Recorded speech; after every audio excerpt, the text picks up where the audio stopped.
Hello and welcome to the Page 49 podcast. I am your host Montgomery, the librarian with a library and a degree. So, it's now been a couple of days since the 50th anniversary of Star Trek has just happened, and I wanted to do another Star Trek podcast. This time, even though I did one on Star Trek the books, I will be doing one on movies and Star Trek episodes, and this is not that type of episode. This is the kind of self-reflection. I'm going to be talking about how much Star Trek has been much of an influence in my life, throughout my life practically, since I am just 1 year shy of the 50th anniversary. So, as I mentioned before in the previous podcast, The Children of Hamelin was like my first Star Trek paperback that I kind of picked up and got me really to enjoy reading for pleasure. So it has been with me from that moment. Of course, I've watched the Star Trek episodes before on television, the original series, but really it wasn't until Next Generation came out, and then that became my Star Trek. And again, having that book really helped me to become a lifelong lover of reading, because without that, I would have never become or pursued doing a podcast or becoming a librarian. But it's one of those things that I've always had Star Trek with me throughout my life. When I worked at Borders Bookshop, one of the first things that I was able to do, and I've always wanted to do, was to have my own little, convention, and we were able to do it at a bookstore. And we did a Star Trek event, and it was fantastic. Mr. Gene did a great skit. I did bloopers, and we have a trivia contest. So it was one of those that, before the age of the internet, which you can always see all the stuff online right now, we had to rely on copies on VHS tapes. So we had to play those bloopers that basically, if you had gone to real conventions, you could have gotten a bootleg copy of those shows, and especially those bloopers, because you would never be able to see them. And we had such a great turnout, and I've always wanted to do more Star Trek events in my branch at that, not my branch, but my store at that time. So when I worked at a different location, I did a fundraiser for the Miami-Dade, no, not for Miami-Dade, for the space, for the science, so when I moved to a different location, I wanted to do a fundraiser for the Miami Space and Science Museum. And I teamed up with, at that time, Planet Hollywood, with the movie theater that was in the mall that we were located at. So it became a really big deal for me to kind of incorporate Star Trek in my life. And it got to the point in which, how can I phrase this? There was a core belief of principles that there is a brighter future, and there's nothing that we cannot achieve together. And when the library that I'm now working for, the library system, was going through, a couple of financial crises year after year, from I think 2009, 10, 11, things got progressively worse. And of course, I mentioned I have been laid off, and when I was hired back, there was still another round of possibilities of being laid off. So I had mentioned that. So with another round of possible layoffs, library closures, service hours being cut,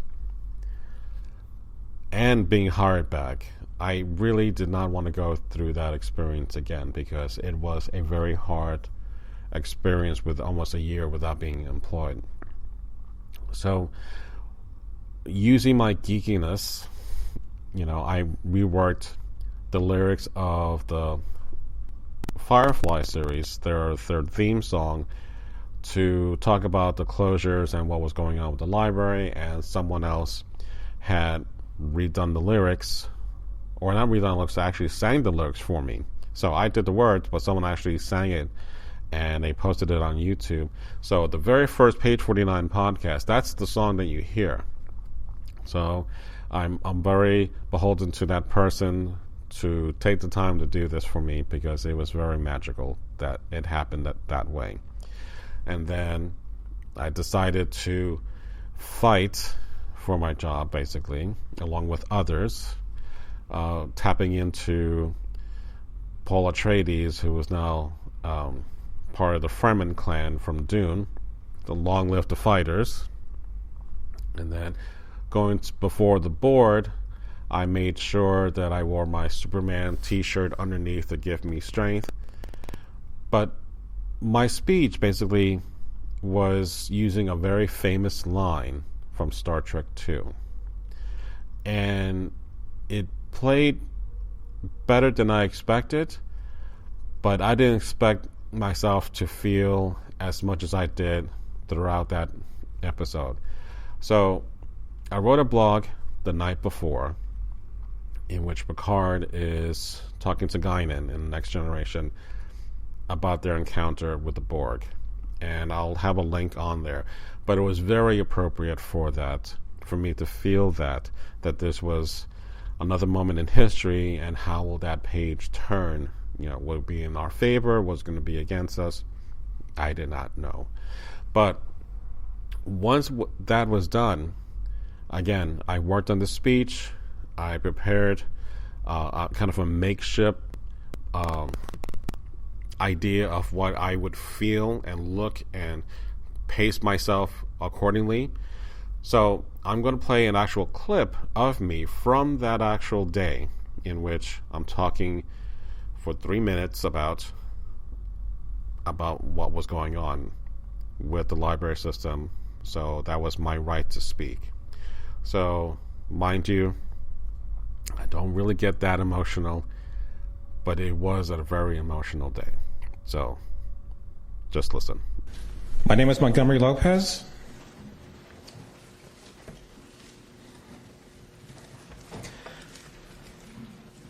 The needs of the many outweigh the needs of the few, or the one.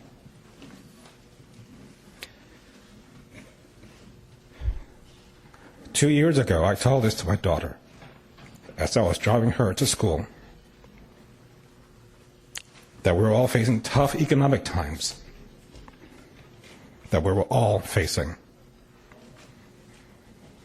and that the library system was going to have to lay off staff and reduce service hours.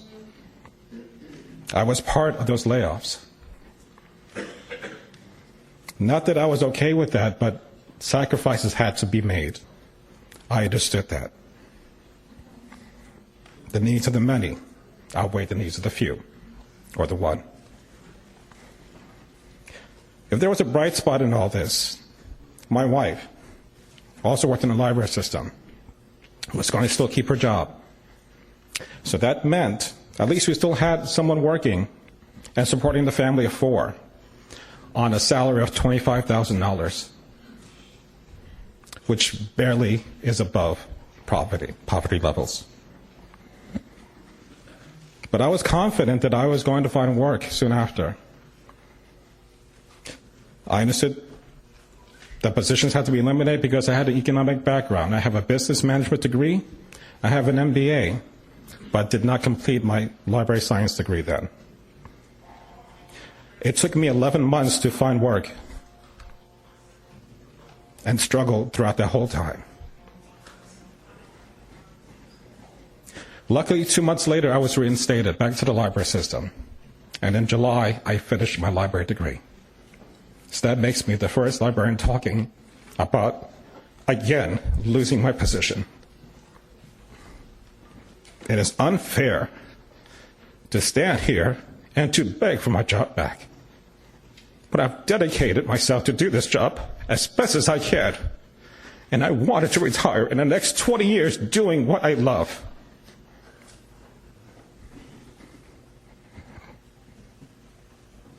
So I stand with 168 others because our needs are many, and we outweigh the needs of the few commissioners, or the one mayor, who is not here.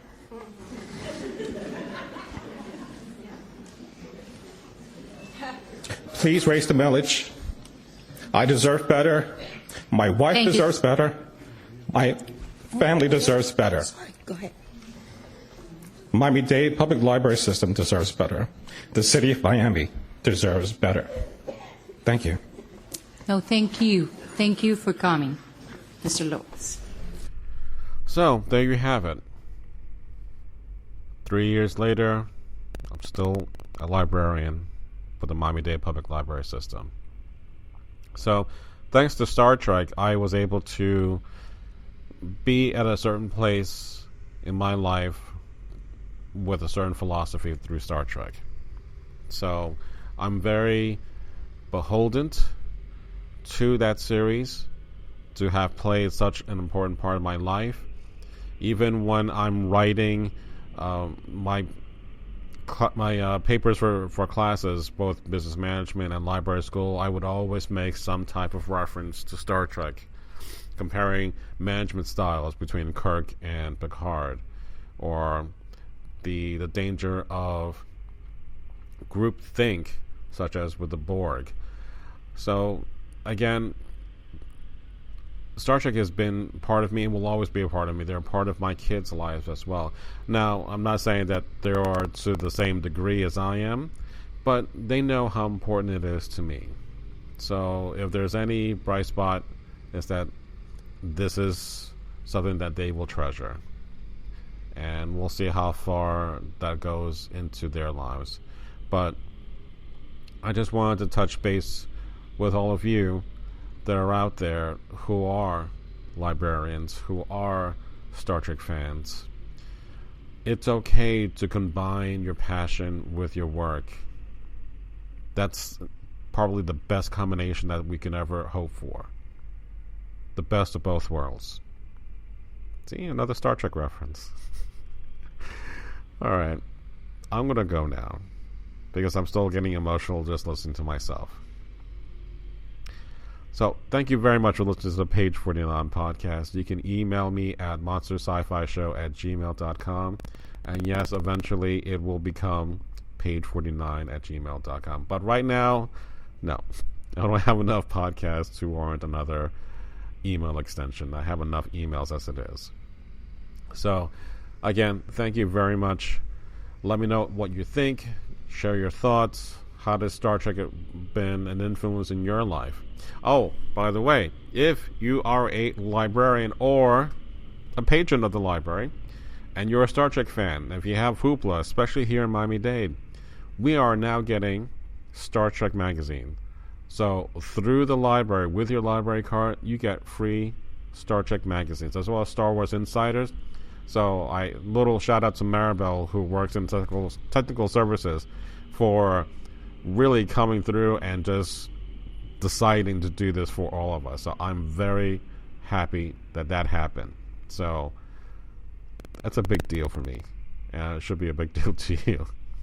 It's pretty expensive out there. So again, the power of your library card does amazing things. Take care, everyone. Keep reading.